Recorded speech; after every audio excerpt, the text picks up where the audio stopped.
On November 30th, 1935, a man died in Lisbon. He was 47 years old. He had never married. He had never left Portugal. He had published almost nothing in his lifetime. He left behind a trunk. Inside that trunk, 25,000 pages. The trunk was wooden, ordinary. The kind you might find in any modest apartment in any city in Europe. But what was inside it was not ordinary. Poems, thousands of them. Essays on philosophy, on astrology, on the nature of consciousness, business correspondence, love letters, some sent, most unsent. Horoscopes he had drawn up for friends, for strangers, for himself. Translations, dreams transcribed at 3 a.m, lists, plans, entire literary manifestos written in a single night and never shown to anyone. And running through all of it, like a river with no single source, the voices. Not one voice, many. Because Fernando Pessoa did not just write under his own name. He wrote under 74 different names. Each one a different person. Each person with their own biography, their own handwriting, their own philosophy of life. He called them his heteronyms. And this channel is that trunk. Fernando Pessoa was born in Lisbon in 1888. His father died when he was 5. His mother remarried a Portuguese consul, and the family moved to Durban, South Africa, then a British colony. Pessoa grew up reading English, thinking in English, writing his first poems in English under his first invented name, Alexander Search. He returned to Lisbon at 17 and never left again. He lived quietly. He worked as a commercial translator, writing business letters in English, French, and Portuguese for Lisbon merchants. He lived in rented rooms. He drank wine in the cafes of Chiado. He wore a black suit and a wide-brimmed hat, and he walked the streets of his city like a ghost who had chosen to haunt one place for an entire lifetime. On the outside, unremarkable. On the inside, an entire civilization. Here's where Pessoa becomes something that literature had never quite seen before. Most writers use pen names. A pseudonym is a mask, the same person, different name. Pessoa's heteronyms were not masks. They were people. Alberto Caeiro was a shepherd from the Alentejo countryside who had almost no education and no philosophy, except the radical insistence that things simply are, without meaning, without symbol, without depth. I have no philosophy, Caeiro wrote. I have senses. He died young, of tuberculosis, in Pessoa's imagination.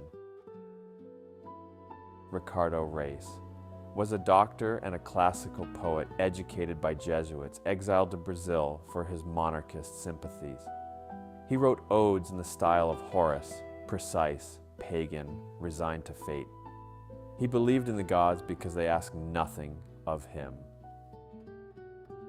Álvaro de Campos was an engineer from Tavira who had studied in Glasgow and traveled to the Orient on a steamship. He wrote in long electric lines, influenced by Walt Whitman, drunk on modernity, raging against the smallness of ordinary life. I am nothing, Campos wrote. I will always be nothing. I cannot want to be anything. Apart from that, I have in me all the dreams of the world. These three are the major heteronyms. But there were dozens of others, minor figures, one-poem voices, philosophers who appeared for a single essay and vanished. Each one a different angle of light through the same complicated prism. And then there was Pessoa himself, writing under his own name as one voice among many. Not the author above the others, just another voice in the trunk. There is one more voice, perhaps the most important. Bernardo Soares, assistant bookkeeper, resident of Lisbon, author of the Book of Disquiet. Soares is not quite a heteronym.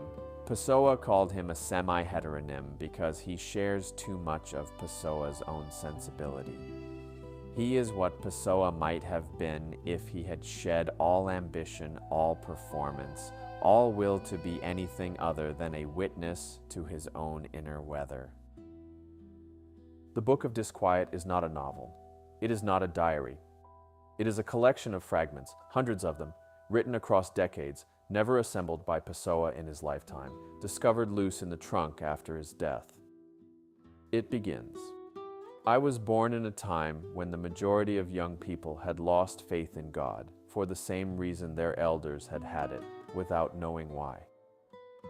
It is one of the great books of the 20th century. It almost did not survive. You might ask, why does this matter? Why should we care about a man who spent his whole life in one city, working a quiet job, filling a trunk with pages no one was supposed to read? Here is one answer.